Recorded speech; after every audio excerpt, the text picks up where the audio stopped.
Hello and welcome back to our Liakat's IELTS. And as you can see in the screen, it's written that IELTS reading at a glance. So today we will talk about the IELTS reading. আর এখন আমি আলোচনা করব general directions নিয়ে যে আপনি হচ্ছে একটা overall কি থিম পাবেন বা হচ্ছে আপনার রিডিং পড়তে গেলে what sort of things you should keep in mind. So it is not a good idea to read the complete passage in the beginning as suggested by some to get an overall idea about the passage. In my opinion, and supported by many candidates, at best find out at first how many paragraphs and questions the passage contains. আচ্ছা আরেকটা আমি বলবো যে পুরোটা passage এখন পড়বেন তখনই এটা আবার কোয়েশ্চেন্স সে ভ্যারি করে। আপনার ট্রু ফলস নট গিভেনে হচ্ছে আপনার প্যাসেজটা দেখে নিলে প্যাসেজটা কোয়েশ্চেনটা পড়ে তারপর প্যাসেজটা পড়ে নিলে ভালো হয়। অনেকগুলোতে হচ্ছে আপনার প্যাসেজ পড়ে কোয়েশ্চেনে গেলে ভালো হয়।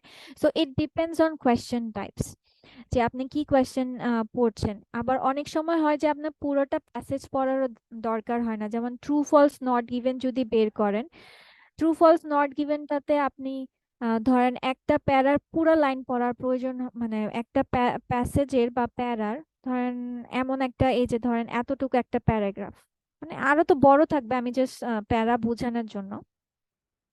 তখন হচ্ছে আপনি 2-3 বার রিডিং দিলে বুঝে যাবেন যে অ্যাকচুয়ালি ট্রু হবে না ফলস হবে, বা একটা লাইনেই তো উত্তর থাকবে।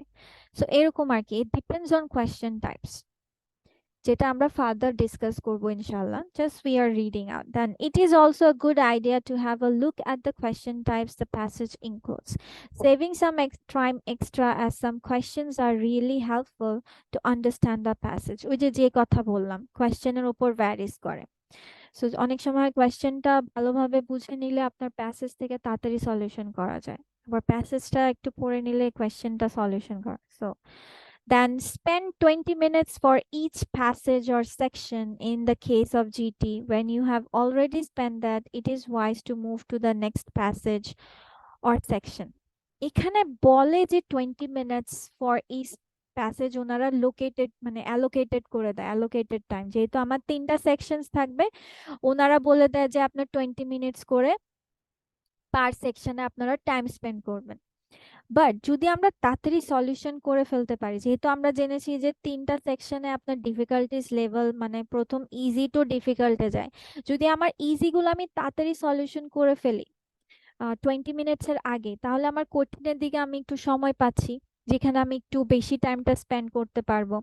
আবার লাস্ট অফ অল রিভিশনের জন্য টাইম রাখাটা একটু জরুরি, কারণ আমরা যে সব একটানে একটা স্ট্রেচ আনসার করে যাব এরকম তো হবে না, তাই না? কিছু না কিছু মিস আউট হবে বা রিচেক করার প্রয়োজন হবে। So you can do it.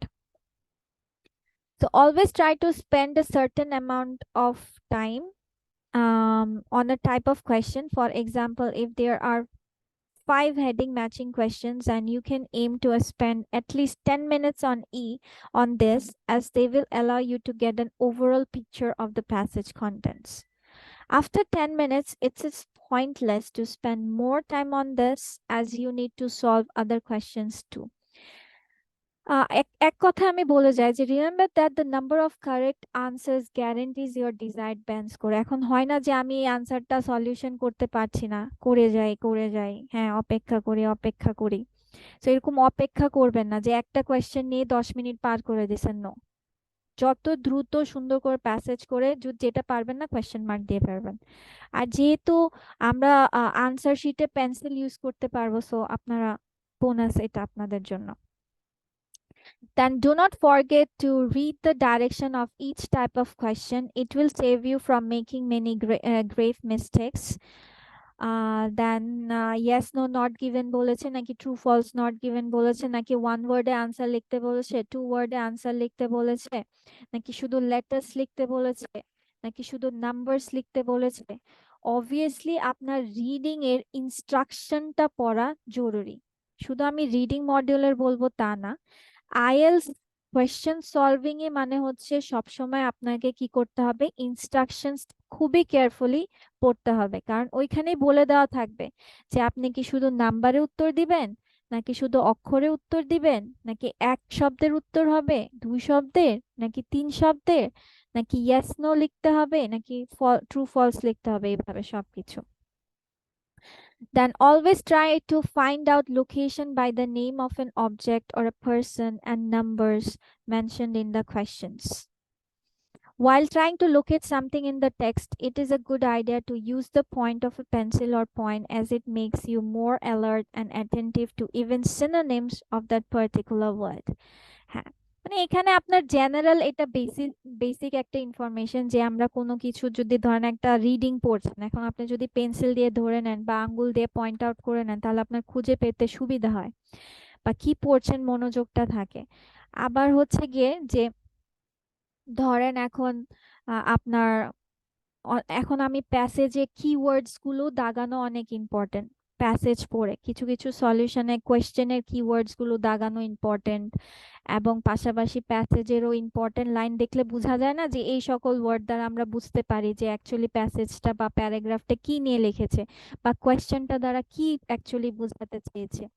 So এগুলো পয়েন্ট আউটস করে, এর মধ্যে পয়েন্ট আউট কিওয়ার্ডস টাইপের কি হতে পারে, কোনো পার্সন, দেন প্লেস নেম, কোনো ডেটস, কোনো নাম্বারস বা কোনো স্পেসিফিক অ্যাডজেক্টিভস, অ্যাডভার্বস বা কোয়ান্টিফায়ার্স। কোয়ান্টিফায়ার্স বলতে বোঝায় যেমন সামটাইমস, অলওয়েজ, অফেন, হ্যাঁ, ফিউ, মেনি, মাচ। কারণ এগুলো কিন্তু কনফিউজিং ওয়ার্ড। সাম ব্যানানাস আর অল ব্যানানাস ডিফারেন্ট আছে, সাম ব্যানানাস এন্ড শুধু ব্যানানাস লিখছেন।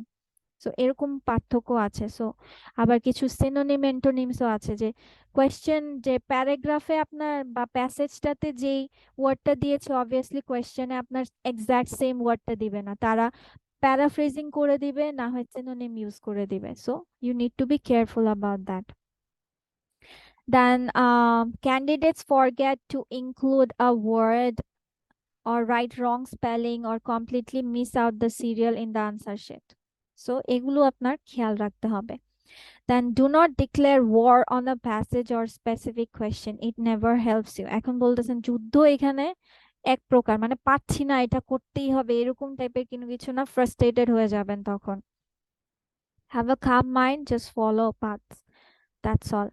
Do not think about your end result in the exam hall. It tends to make you anxious or nervous. Just concentrate on the question at your hand and answer. Never hesitate to guess an answer, as there is no minus marking in the reading exam. Gone are the days when you could find an answer by reading one or two sentences. Now it is wise to read a certain portion, at least the part that involves your question's overall subject content, and then you can decide.